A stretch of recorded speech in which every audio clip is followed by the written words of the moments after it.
ఇప్పుడు పైసలు ఇస్తావా అయ్యావా? ఇగో ఊకేనా నొరిగెక్కు ఇయ్య ఏం చేసుకుంటావు చేసుకోపో.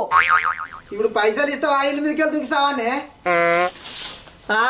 ఎవరిని బెదిరిస్తావు? సత్త చావుపో. సరే తీయ ససతి.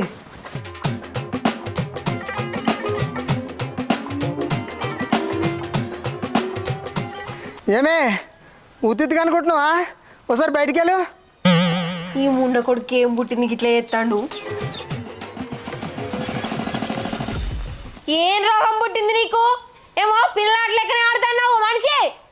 పిల్లలాట కాదు, నేను కూడా సీరియస్గానే చెప్తున్నా. 200 లేకపోతే దుంకిసేస్తా. 200 కాడ మొగని చంపిన పేరొద్దు నీకు. నీ మనిషిలో మన్ను పోయ్యా, ఊరోళ్ళందరూ చూస్తారు, ఇజ్జత్ పోతుంది. మందిలో మానం తీయకు. నువ్వు దిగు ముందుగా కిందికి. నేను దిగా, నాకు పైసలు ఇస్తేనే దిగుతా. ఇగో మంచిగా చెప్పినప్పుడు నేను ఇంటి మీదకి ఎక్కి చంపేదాకా చూడ చెప్తున్నా. నేను గిట్లా వచ్చిననుకో చీపురంట మర్రేసి పడితే చెప్తున్నా. నడికింది తీసక్క. ఏందే నువ్వు ఇల్లు ఎక్కుతావు? నువ్వు ఒక్క అడుగు గదిలు చూడు, నువ్వు ఇల్లు ఎక్కే వరకు నేను కింద దుంకుతా.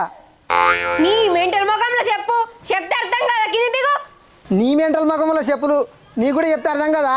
200 దిగుతా. ఆ బాయంకాలానికి ఏమైనా పట్టిందేమో గిట్లా చేస్తాను. నేను ఎత్తుకపోను. కింది దిగు. నువ్వు గిట్లా అయితేనవే దుంకుతున్నా. అయ్యో ఆగయ్యా, నీకేం రోగం పుట్టింది? నీకు అత్తరా నువ్వు ఇస్తారా? కింది దిగు.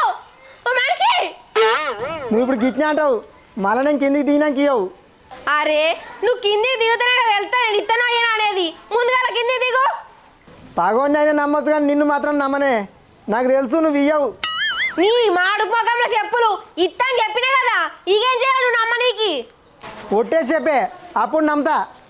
నీ మీద ఒట్టిస్తా. దిగు. ఈడేమన్నా ఎర్రిపప్ప అని రాసిన అదే నా మీద ఒట్టేస్తున్నావు. నీ మీద ఒట్టేసుకో, అట్లయితే నమ్ముతా.